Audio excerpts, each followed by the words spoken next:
अब हम करने जा रहे हैं एक्सरसाइज 13.2 के क्वेश्चन नंबर 9 ऑनवर्ड्स। इस पार्ट को करने के लिए आपको पिछली वाली जो नॉलेज है जो कि इंडिपेंडेंट इवेंट्स के लिए बताई गई थी, जो कि ये थी कि अगर कोई दो event A and B independent events हैं, कैसे इवेंट्स हैं, इंडिपेंडेंट हैं, तो probability A intersection B equals होती है P A times P B.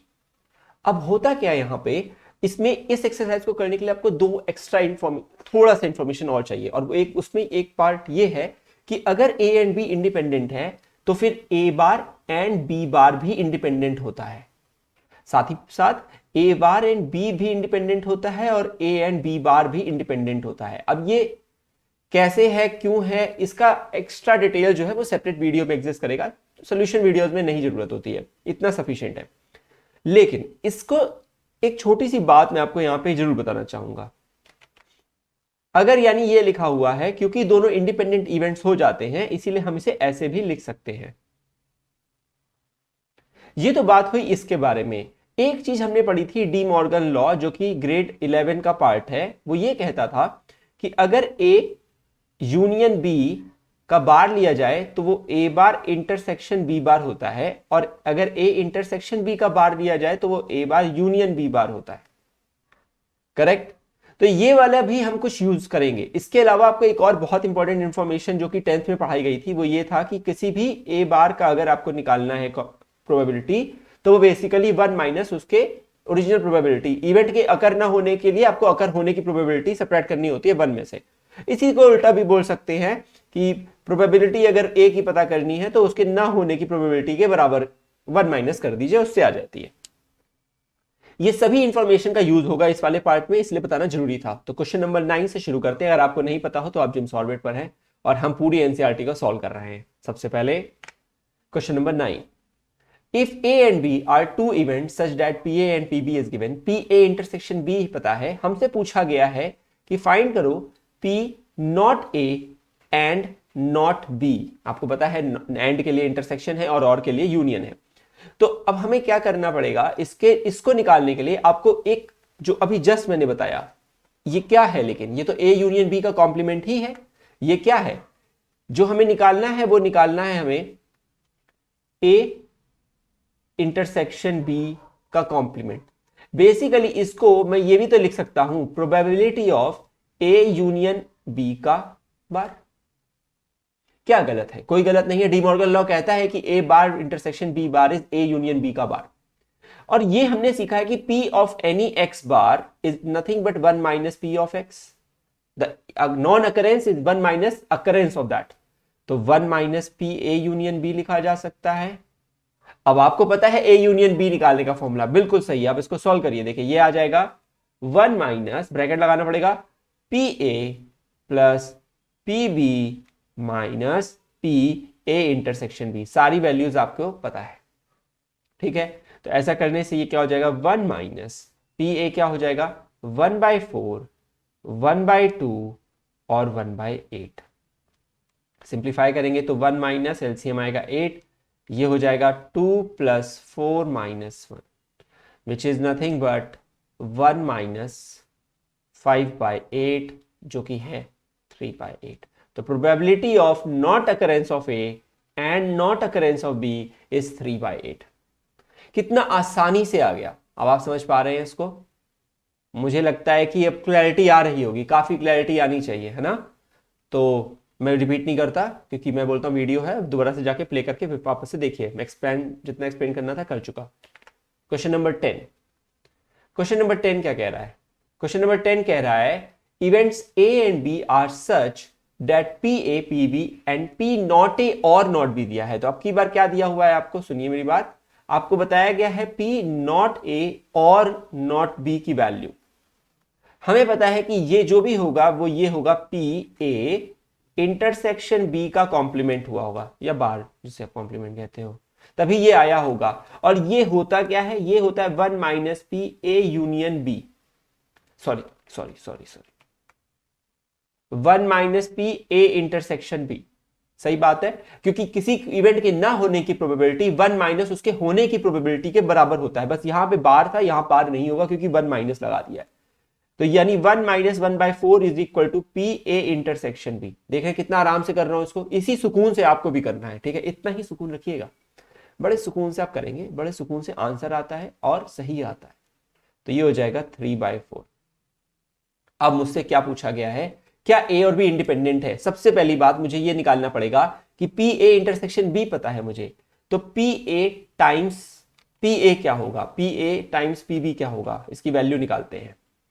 तो पी ए है 1/2 और पी बी है 7/12, तो ये वैल्यू आ रही है 7/24। हम क्लियरली देख सकते हैं कि पी ए इंटरसेक्शन बी की वैल्यू जो आई है वो P A times P B के बराबर नहीं आई है। Hence the event are not dependent और not, they are not independent और डिपेंडेंट है। So not independent, whether A and B are independent, no they are not independent. समझ गए बात को, इजिली आ गया है। तो नेक्स्ट करेंगे क्वेश्चन नंबर 11। इसी तरीके से करेंगे, घबराएंगे नहीं, है ना। Given two independent events P A और पी बी पता है, पी ए एंड बी, ये तो बहुत इजी है। अगर पी ए एंड बी निकालना है, अगर इंडिपेंडेंट इवेंट है तो P A times P B होता है। बेसिकली यहां से आ जाएगा आंसर हमारे पास, P A is 0.3, P B is 0.6, so it is equal to 0.18. That's the first answer, done. Second part, P of A and not of B. हमने पहले ही बोल दिया, मैंने इसको शुरुआत में ही सबसे पहले बता दिया था, प्लीज इसको एज ए इंफॉर्मेशन ट्रीट करिए, नॉलेज नहीं है वो, दैट अगर ए और बी इंडिपेंडेंट है तो ए और बी बार भी इंडिपेंडेंट होते हैं, ए बार और बी भी इंडिपेंडेंट होते हैं, और ए बार एंड बी बार भी इंडिपेंडेंट इवेंट होते हैं। ये ट्रू होता है, कैसे होता है कभी प्रूव कर दूंगा सेपरेट एक वीडियो बना के, अभी नहीं कर रहा इसमें। तो ये हो जाएगा P A times P B bar. वो एक्चुअली सेपरेट क्वेश्चन ही है, वो थ्योरी का पार्ट है ना कि क्वेश्चन का पार्ट है अभी। तो ये इसी तरह से लिखा जा सकता है। तो पी ए 0.3 और पी बी निकालना होगा बार, तो अभी सिखा के आया हूं कि ये जरूरत पड़ेगी 1 माइनस पी बी होगा। क्या होगा, 1 minus P B which is 0.6, so it is equal to 0.3 times 0.4 which is nothing but 0.12। Simple short crisp answer. Why I am writing in 1 line, because I want to just show in the 1 page. कुछ भी सोचता हूं मैं, कुछ भी करता हूं ठीक है, इग्नोर करिए। पी ए और बी, सॉरी पी ए और B, it is nothing but P A plus P B. यहां मत लगा दीजिएगा, इंटरसेक्शन के लिए होता है इंडिपेंडेंट इवेंट, यहां के लिए नहीं है। मतलब इंडिपेंडेंट इवेंट है मतलब इसका, लेकिन फॉर्मूला नहीं होता P A into P B, ठीक है। Minus P A intersection B, साहब की वैल्यू पता है आपको, 0.3 प्लस 0.6 माइनस 0.18। सिंप्लीफाई करेंगे तो आएगा 0.9 माइनस 0.18, और सिंप्लीफाई कर लेंगे तो 90 है ये, तो 8 में से क्या 7, 0.72 is the answer. Fourth part करेंगे, P neither A nor B, ना ए है यूनियन नॉर बी है, नाइदर ए नॉर लगा हुआ तो एंड होगा, ना ए है और ना बी है, so neither it is A nor it is B. तो neither A nor B, neither A nor B, ना ए है ना बी है। देखिए इसको मुझे अभी बताया, it is nothing but P A union B का bar, that's how you get, ना ए है ना बी है, दोनों एंड की फीलिंग होती है ये, ठीक है। तो पी ए यूनियन बी का बार, तो it is 1 minus P A, 1 minus P A union B, तो बेसिकली हो जाएगा 1 minus P A union B, क्योंकि किसी भी कभी एलिमेंट ना होने की संभावना 1 में से उसको सपरेट करके आती है। तो हो जाएगा 1 माइनस 0.72 जिसकी वैल्यू है 0.18, नो 28 होगी, sorry. Okay, that's the final answer for all the 4 parts, answer answer answer and answer. Okay, समझ गए। नेक्स्ट क्वेश्चन करते हैं ओके, ये क्या कह रहा है, ये कह रहा है एक डाई को 3 बार फेंका गया है, क्या प्रोबेबिलिटी है कि ऑड नंबर कम से कम एक बार आए। इसे ऐसे सोचिए, किसी डाइस को फेंका जाए और उस पे नंबर 3 नंबर और नंबर एक बार आए कम से कम, तो प्रोबेबिलिटी वो निकालिए कि कभी ना आए। अगर कभी नहीं वाली प्रोबेबिलिटी को 1 में से सब्ट्रैक्ट कर देंगे तो कभी ना कभी तो आएगा ही, बात समझ रहे हैं ना। तो कभी ना आने वाली प्रोबेबिलिटी को निकालिए, कभी ना आए। पहले तो ऑड नंबर के कभी ना आए, पहले उससे पहले ऑड नंबर के लिए सोचिए। एक इवेंट ए है कि ऑड नंबर आए,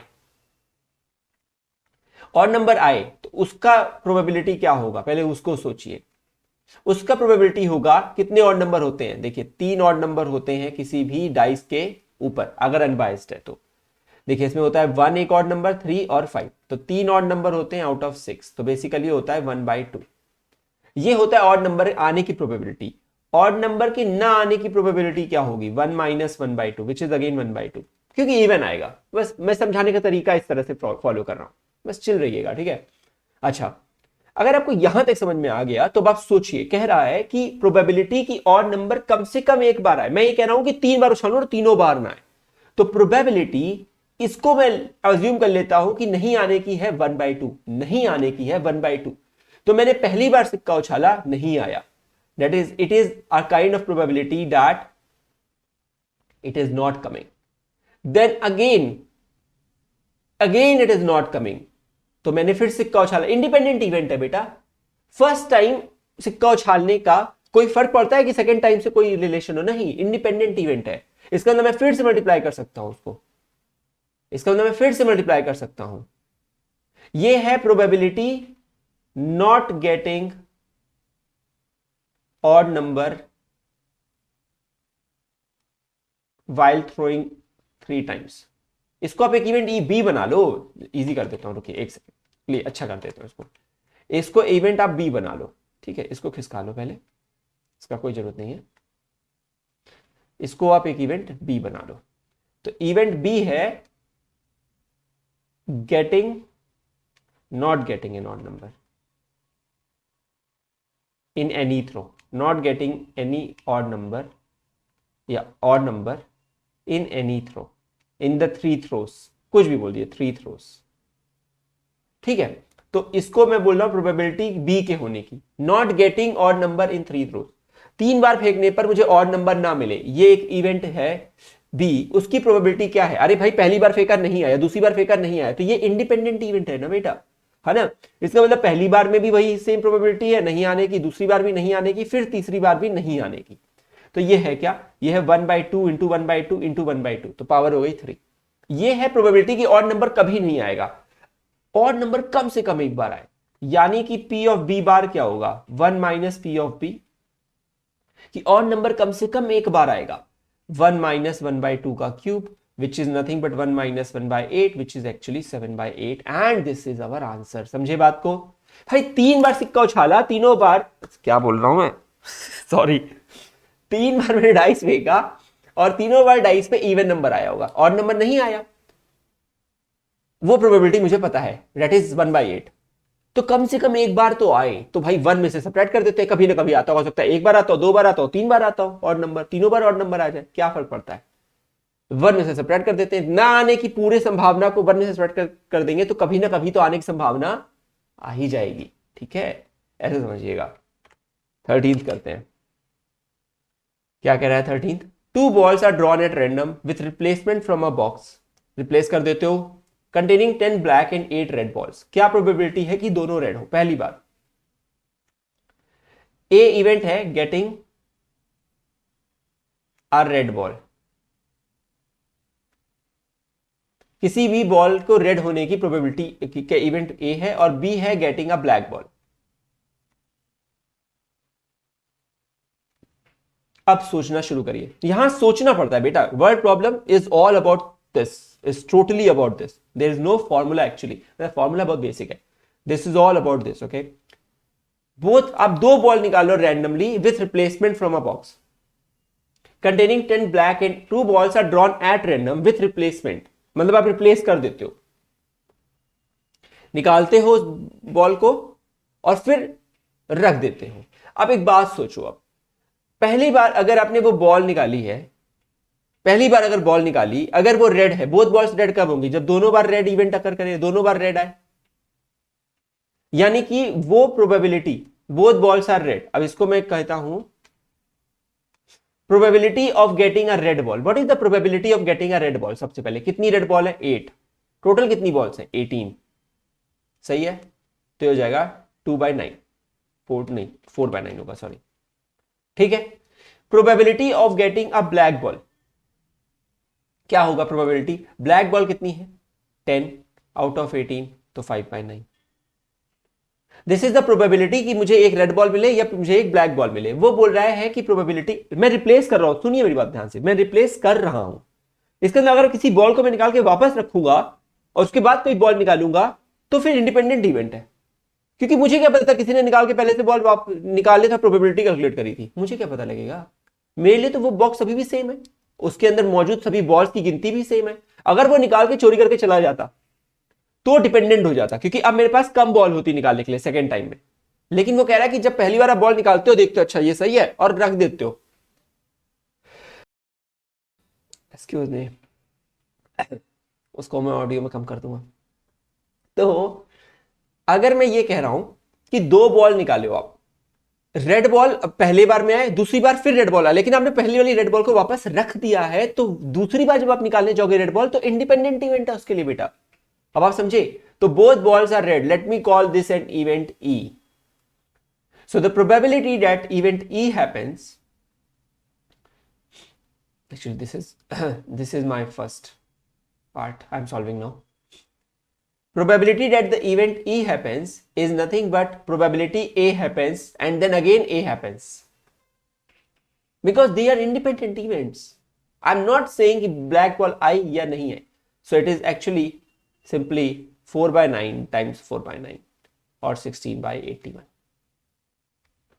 नेक्स्ट करते हैं, first ball is black and second ball, एक मिनट, इज रेड, इसको एफ इवेंट कहते हैं। पहली बॉल ब्लैक है, दूसरी बॉल रेड है, लेकिन आपने जब ब्लैक बॉल निकाली तो आपने उसे रिप्लेस कर दिया, रिप्लेसमेंट नहीं होता तो मैं कुछ दिमाग लगा रहा होता, पर रिप्लेस कर दिया, वो वाला एक्सरसाइज में पिछले वाले पार्ट में कर चुका हूं। तो इसका मतलब प्रोबेबिलिटी की एफ इवेंट अगर करे, it is nothing but probability की पहले मेरा ब्लैक बॉल आ जाए, which is event B actually, if I am not wrong, हाँ, and the second time if when I am taking, again it's the same situation for me, nothing has changed, no, because I've replaced the ball, I'm repeating it again and again so you understand this point. This is nothing but probability of red ball, because they are independent events. So it is equals to it will be what, 5/9 and 4/9, so 20/81. okay, अगला क्या है, one of them is black and the other is red. ये सुनिएगा, ये थोड़ा सा अच्छा question है, ठीक है, ये इसमें गलतियां हो जाती हैं बच्चों से।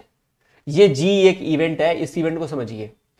वो कह रहा है दो चीजें होंगी बेटा आपकी बार, वो कह रहा है जी इवेंट की प्रोबेबिलिटी जो होगी वो पहली बॉल, एक बॉल ब्लैक और दूसरी रेड हो, तो मुझे क्या पता पहले क्या आया था, अब ये सोचना पड़ेगा मुझे। तो दो केस बनते हैं, इसे कहते हैं केस 1 और केस 2। पहला केस होता है एक बच्चा आता, उसकी पहली हाथ में रेड आती, दूसरी हाथ में ब्लैक आती, ठीक है, एक तरीका है, एक प्रोबेबिलिटी बनती। दूसरा केस हो सकता था कि पहला बच्चे के हाथ में पहली ब्लैक आती, दूसरी रेड आती, ये बदल गया। मुझे नहीं पता प्रोबेबिलिटी की वैल्यू डिफरेंट है या सेम, सुनिए, लेकिन मुझे ये पता है कि दो केसेस एग्जिस्ट करते हैं, एक ही जगह जाने के दो रास्ते हैं, दो तरीके हैं, और दोनों और से जुड़े हैं। कैसे जुड़े हैं बेटा, और से, तो जोड़े जाएंगे, तो जोड़ दिए जाएंगे, प्लस किए जाएंगे। तो मुझे क्या करना है, पहले तो ये हटाना है, मैंने समझा दिया आपको। तो मैं बोल रहा हूं, तो ये होगा A intersection B plus P B intersection A. मैं इसको ऐसे अज्यूम कर रहा हूं कि पहले ए इवेंट अकर करा है और फिर बी इवेंट अकर करा है, इसमें बी कर रहा है और ए कर रहा है, इंटरसेक्शन है, दोनों का कॉमन इवेंट है। बेसिकली इसमें ये लिखना चाह रहा हूं मैं, पी ए पी बी हो रहा होगा या पी बी पी ए हो रहा होगा। पहले या तो ए इवेंट अकर कर रहा होगा फिर बी कर रहा होगा, या तो पहले बी कर रहा होगा फिर ए कर रहा होगा, पहले रेड आ रही होगी फिर ब्लैक आ रही होगी, या पहले ब्लैक आ रही होगी फिर रेड आ रही होगी। तो रेड की क्या है, ए की क्या है, 4/9 है। ये एक रास्ता है जी को अकर करने का, ठीक है, और दूसरा रास्ता ये है। तो ये हो जाएगा 20/81 plus 20/81, so it is 40/81. This marks the answer. ये अच्छा पार्ट था, इसको समझ गए होंगे तो मुझे लगता है बहुत अच्छी बात है। वापस से रिपीट देखिए इस वीडियो को, सुनिए ध्यान से, मैंने एक्सप्लेन कर दिया है। क्वेश्चन नंबर 14 क्या कहता है, सुनते हैं। Probability of solving specific problem independently by A and B are 1/2 and 1/3 respectively. Probability of solving specific problem independently, अलग से, भाई एक बंदा A है एक बंदा B है, सॉल्व करने के इवेंट की बारे में बात हो रही है, इवेंट है ना, सॉल्व करने का। तो इवेंट E है, problem is solved, problem solve by A, और इवेंट एफ है प्रॉब्लम सॉल्व्ड बाय बी। दोनों एक्चुअली अब मैं ए और बी नहीं ले पा रहा हूं क्योंकि ए और बी दोनों बंदों के नाम है ना, कुछ अमन और बमन बोबन ठीक है। तो प्रॉब्लम सॉल्व्ड बाय ए, तो probability of event E to occur, that is problem is solved by A, it is because problem of solved by A is 1/2, problem solved by B which is the event F is 1/3। इससे मुझे ये पता लग जाएगा, 1 में से हटा दूंगा तो नहीं होगी सॉल्व, ये निकाल लेता हूं, जरूरत पड़ेगी बेटा इस क्वेश्चन में।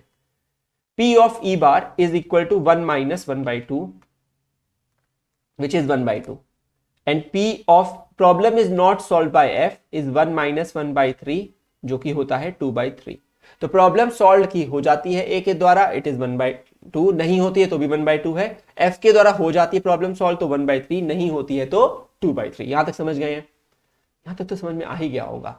अब ध्यान से सुनिए, ये कह रहा है दोनों लोग इंडिपेंडेंटली सॉल्व, पहले शब्द दे दिया बेटा इंडिपेंडेंटली, वैसे भी इंडिपेंडेंटली है, चीटिंग थोड़ी कर रहे हैं, है ना। तो दोनों लोग प्रॉब्लम सॉल्व करने जाते हैं, क्या प्रोबेबिलिटी है कि जो प्रॉब्लम है वो सॉल्व हो जाएगी?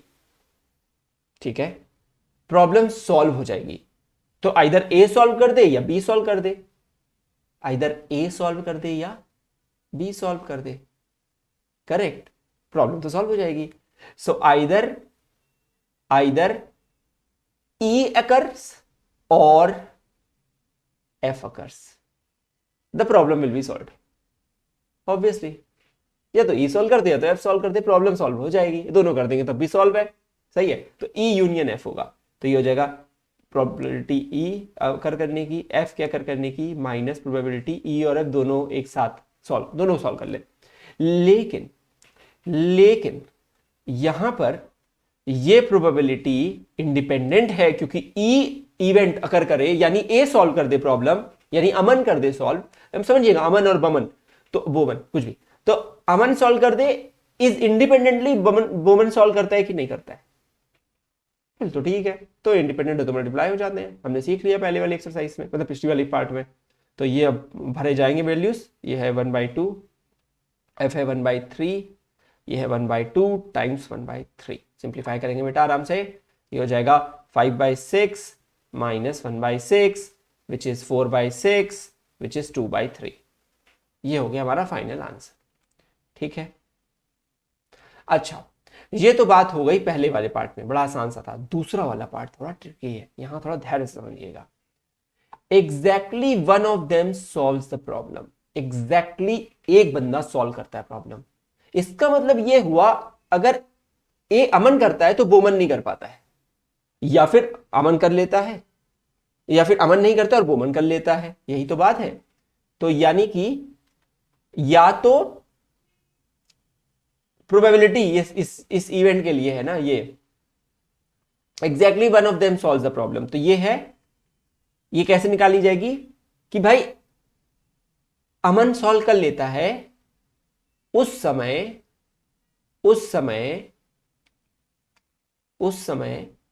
बोमन सॉल्व नहीं कर पाता है।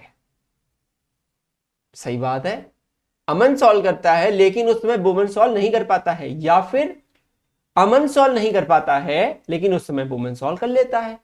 इसका मतलब यह हुआ कि exactly one of them will solve the problem. इसको आप इवेंट जी कह सकते हो और इसको लिख सकते हो पी ऑफ जी, अपनी अपनी इच्छा, आप लिख सकते हो इस तरह से पी ऑफ जी, ठीक है। तो एग्जैक्टली वन के लिए ऐसे लिखोगे पी ऑफ जी, ये इवेंट जी बोल दो इसको, ठीक है। और इसको भी कुछ बुला सकते थे, प्रॉब्लम सॉल्व को वैसे मैंने ई यूनियन एफ लिख लिया था, कोई दिक्कत नहीं है, दोनों केस में सही होता है वो। चलिए, तो अब यहां समझिए, अमन सॉल्व, लेकिन ये तो इंडिपेंडेंट इवेंट है, अमन सॉल्व करे या ना करे उससे वुमेन को क्या फर्क पड़ता है, इंडिपेंडेंट इवेंट है। तो ये होगा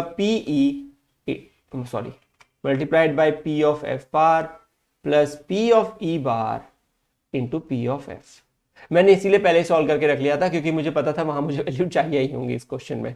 तो पी ऑफ ई क्या है 1/2, पी ऑफ एफ बार यानी एफ से सॉल्व, यानी कि हमारे बंदे बोमन से सॉल्व नहीं हो पाई, 2/3 है।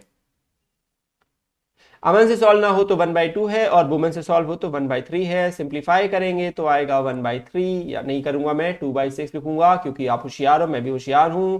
डिनोमिनेटर सेम रहेगा तो न्यूमिनेटर सिंप्लीफाई करने में आसान हो जाता है, एलसीएम लेने में नहीं।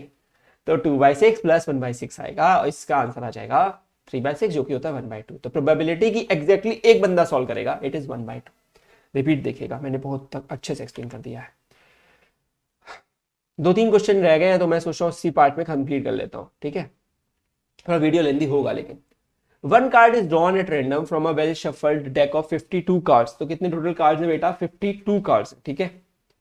इन which of the following cases are the events E and F independent? मैं इसके 2 पार्ट करता हूं। आई बिलीव कि थर्ड वाला आप पे छोड़ दूंगा, अगर मेरा मन नहीं किया तो चलेगा ना, ठीक है। पहले बोला गया है कि the card drawn is a spade, तो what is the probability for E to happen? First case में स्पेड, कितने स्पेड होते हैं? 13 स्पेड होते हैं, है ना। स्पेड आपको पता है ना, कैटेगरी ऑफ कार्ड है, कोई नंबर नहीं होता कार्ड में। Spade, clubs, diamond and heart. तो 13 कार्ड्स होते हैं आउट ऑफ 52, विच इज 1/4। इसीलिए इजी है। Probability for F, that is the card is an ace, there are 4 aces, so 1/13। probability that E intersection F happens, हमें ये निकालना पड़ेगा पहले। It is that the card drawn is a spade and is of ace. There is only one card which is of ace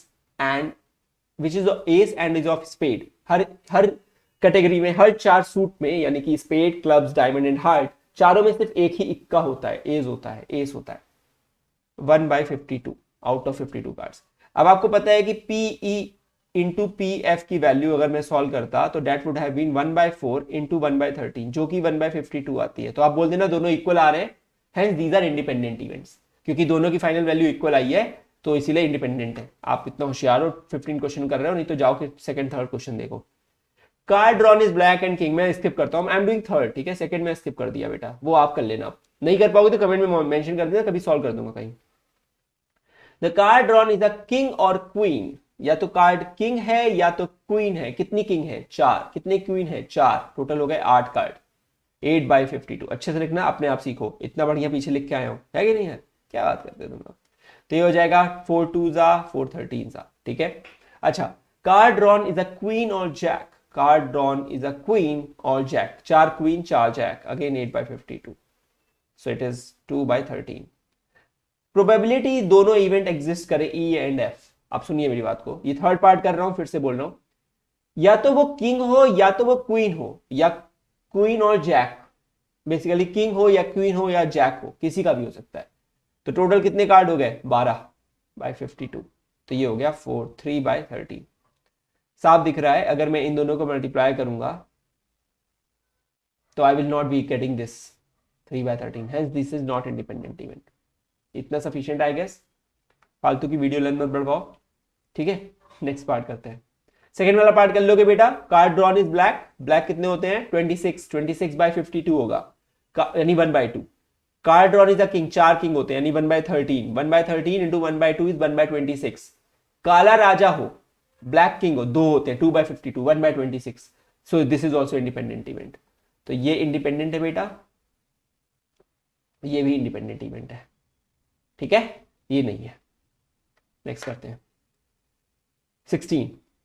in a hostel 60% of the students read Hindi newspaper. Hindi भाषी लोग जो हिंदी पढ़ते हैं, यानी हिंदी भाषी लोग जो हैं वो 60% है। न्यूज़पेपर इंग्लिश पढ़ने वाले लोग 40% है। इसको आप वेन डायग्राम से बहुत अच्छे से कर सकते हो, ये क्वेश्चन उसी पे बहुत इजीली हो जाता है।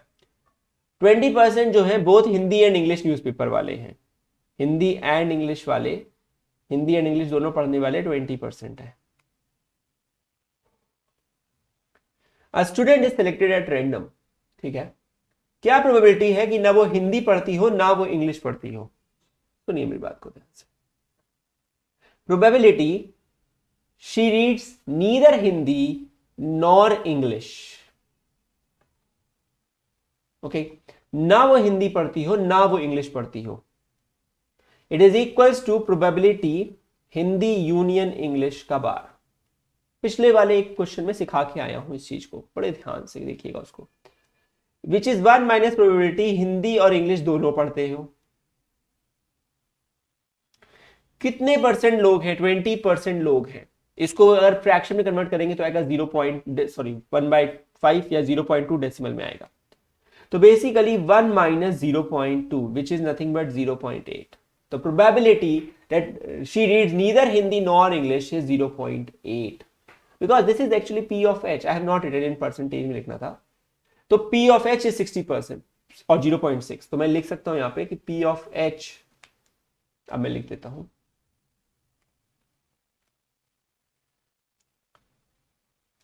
probability for E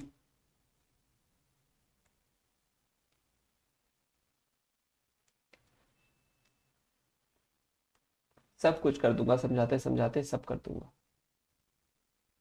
काहे घबरा रहे हैं? हाँ, अरे बिल्कुल मत घबराइए। Is equal to 0.2। अब देखिए यहां से आ गया, अभी समझाया था ना, हिंदी पढ़ती हो ना इंग्लिश पढ़ती हो। इसको मैंने समझाया बेटा एक पार्ट में, ये वाले में, यहां मैंने किया हुआ है, इससे पहले वाले पार्ट में भी किया हुआ है, यहां पे भी किया हुआ है। ठीक है, आप प्लीज वो सब देख लीजिए अगर नहीं आ रहा हो तो। ठीक है, अच्छा, if she reads Hindi newspaper, अगर वो हिंदी न्यूज़पेपर पढ़ती हो, find the probability that she reads English newspaper. अच्छा, इसको समझते हैं। ये कह रहा है if she reads Hindi newspaper, given she is reading Hindi newspaper, if she reads Hindi newspaper, find the probability that she reads English newspaper. तो वो इंग्लिश भी पढ़े। आपको पता है ये होगा, ये गिवन के लिए हो रहा है, कंडीशनल प्रोबेबिलिटी। पता है कि वो हिंदी पढ़ती है, क्या प्रोबेबिलिटी है कि वो इंग्लिश भी पढ़ती हो। तो प्रोबेबिलिटी इंग्लिश इंटरसेक्शन हिंदी और Hindi intersection English, doesn't matter anything, upon probability of Hindi bye conditional probability. आपको पता है ये इंडिपेंडेंट इवेंट्स है, इंग्लिश और हिंदी पढ़ने के इवेंट इंडिपेंडेंट है। तो ये हो जाएगा, ना ना ना ना सॉरी, नहीं है नहीं है नहीं है, इंडिपेंडेंट होते तो फिर क्या मेहनत कर रहे होते? नहीं नहीं है नहीं है, कुछ नहीं है ऐसा। हिंदी इंटरसेक्शन इंग्लिश की वैल्यू पता है 0.2 और हिंदी के लिए 0.6, so it is equal to 1/3। I am sorry, वो नहीं है, ऐसा कुछ भी नहीं है कहीं से। If she reads English, find the probability that she reads Hindi newspaper. Just उल्टा बोल रहा है। तो बोल रहा है प्रोबेबिलिटी निकालो, अगर वो इंग्लिश पढ़ती है तो वो हिंदी भी पढ़ती हो, इसकी क्या प्रोबेबिलिटी है? गिवन की वो इंग्लिश पढ़ती है, आई एम श्योर, क्या प्रोबेबिलिटी है कि वो हिंदी भी पढ़ती हो? कंडीशनल की फीलिंग आ रही है आपको? कंडीशनल प्रोबेबिलिटी, कंडीशन चल रही है, एक कंडीशन है, उस पर एक दूसरी चीजों को निकालना है। तो इसका मतलब हुआ probability Hindi intersection English upon probability English. क्या बकवास क्वेश्चन हो जाते हैं ये। 0.2 और प्रोबेबिलिटी इंग्लिश की थी, I am not remembering, 0.4 sorry 0.4, so it is equal to 1/2। समझ गए बात को? इस तरीके से इस क्वेश्चन को किया जा सकता था, बड़ा इजी हो गया। क्वेश्चन नंबर 17 करते हैं। The probability of obtaining an even prime number on each die when a pair of dice is rolled. Pair of dice, pair मतलब दो डाइस फेंके गए हैं। ठीक है, कितने डाइस फेंके गए हैं? 2 डाइस फेंके गए हैं। क्या प्रोबेबिलिटी है obtaining an even prime number on each die? एक इवन प्राइम नंबर निकाला जाए दोनों डाइस पे। तो पहले आप ये समझिए कि जो नंबर्स है बड़े इजी तरीके से 1 2 1 3 एंड सो ऑन हो सकते हैं। ठीक है, पहले पे भी इवन आए, दूसरे पे भी इवन आए, इसे हम कर सकते हैं इंडिपेंडेंट इवेंट की तरह। समझ रहे हैं? तो एक इवेंट ए कहता है कि उस पर एक इवन प्राइम नंबर आए, और इवेंट बी भी कहता है दूसरे पे भी इवन प्राइम नंबर आए। क्या ही फर्क पड़ता है? क्या है प्रोबेबिलिटी किसी डाइस पे इवन प्राइम नंबर आने की? कितने इवन प्राइम नंबर है? एक ही इवन प्राइम नंबर है, सिर्फ 2। ठीक है, तो 1/6। प्रोबेबिलिटी सेकंड पे भी इवन प्राइम नंबर आए तो उसकी है 1/6। दोनों पे इवन प्राइम नंबर आए, अरे भाई इंडिपेंडेंट है, पहला वाला डाइस थोड़ी दूसरे वाले को कहता है भाई रुक जा तू मत आना, उसको कोई फर्क नहीं पड़ता, तुम अपना चलो मैं अपना चलता हूं। तो दोनों इंडिपेंडेंट इवेंट है। इसका मतलब 1/6 टाइम्स 1/6 यानी 1/36। Option number D is correct. Tick करिए और चलिए, हमारा आंसर आ गया। दोनों केस में है, एंड बोल रहा था, दोनों पे इवन प्राइम नंबर आए। ठीक है, लास्ट क्वेश्चन है। आपको पता है मेरी खुशी क्यों है? ऑब्वियसली हमने 13.2 भी खत्म कर लिया है। 2 events A and B will be independent if A and B are mutually exclusive। Are you kidding me? A and B are mutually exclusive होंगे तो वो A इंटरसेक्शन B का प्रोबेबिलिटी 0 आता है। ना ये भी नहीं है, ये भी नहीं। ये देखिए अच्छा क्वेश्चन बन गया। सेकंड पार्ट को देखिए, बी वाले पार्ट को, जरा बी ऑप्शन को देखिए। ये बोल रहा है probability A complement B complement. इस कॉम्प्लीमेंट को मैं बार भी लिख सकता था, और ये जब इस तरह से लिखा होता है बेटा तो इंटरसेक्शन वाले साइन को गायब कर लिया जाता है, ठीक है, कंफ्यूज मत होना। तो ये ए बार इंटरसेक्शन बी बार ही लिखा हुआ है। मैंने बताया था कि ये होता है as per De Morgan law A union B का बार होता है। वैसे इसकी जरूरत नहीं है बेटा, अभी नहीं है। हमें पता है कि अगर ए और बी इंडिपेंडेंट है तो उनके बार भी इंडिपेंडेंट होते होंगे, या अगर उनके बार इंडिपेंडेंट है तो ए और बी भी इंडिपेंडेंट होते होंगे। Vice versa is possible, is true. Okay, अगर ए और बी इंडिपेंडेंट है तो ए बार बी भी इंडिपेंडेंट है, ए बी बार भी इंडिपेंडेंट है, और ए बार बी बार भी इंडिपेंडेंट है। अगर ए बार बी बार इंडिपेंडेंट है तो ए और बी भी इंडिपेंडेंट होते हैं। तो लेट सपोज ए बार और बी बार इंडिपेंडेंट होते, तो ये इक्वेशन कैसी होती? ये इक्वेशन होती P A bar into P B bar. लेकिन हमें पता है एज पर 10th वाली प्रोबेबिलिटी से किसी इवेंट के ना होने की संभावना उसके 1 में से सब्ट्रैक्ट कर दो, होने की संभावना के बराबर होती है। बस अब आप समझे, यानी अगर ये ट्रू हो जाए ना सेकंड वाला, तो फिर ये ट्रू हो जाएगा। तो ये तो ट्रू है। अगर ये ट्रू है क्यों? तो जब ए और बी दोनों इंडिपेंडेंट हो जाए, यानी ए बार बी बार अगर इंडिपेंडेंट प्रूव हो गए यहां से, ये तो प्रूव हो ही रहे हैं, ये मैंने इसे अज्यूम करके निकाला है। तो अगर ए बार और बी बार इंडिपेंडेंट है तो ए और बी भी इंडिपेंडेंट होंगे, तो बी ऑप्शन ट्रू हो गया, तो वो स्टेटमेंट ट्रू हो जाएगा। इसी के साथ हमने क्वेश्चन नंबर 18 भी खत्म कर लिया, और इसी के साथ पूरा चैप्टर का सेकंड वाला एक्सरसाइज खत्म हो जाता है। प्रोबेबिलिटी के आगे वाले पार्ट्स में करेंगे। अगर आपको मजा आ रही हो वीडियो देख के और आपको लगता हो कि कुछ सीख रहे हैं आप, क्योंकि ये सिर्फ सोल्यूशन नहीं है बेटा, सोल्यूशन के साथ साथ ज्ञान है। सोल्यूशन वीडियोस तो बहुत मिल जाएंगे, ज्ञान वाले वीडियोस नहीं मिलते ज़्यादा, है ना। वो भी आपको यूट्यूब पे फ्री में कोई दे रहा हो। अप्रिशिएट करना सीखिए इस चीज़ को, फ्री की चीज़ को भी वैल्यू करना सीखिए, क्योंकि जब आप पैसे देते हैं तो बड़ा दुख होता है ना, किसी और के पैसे लग रहे हैं। Till then, thanks for watching, see in the next video, take care.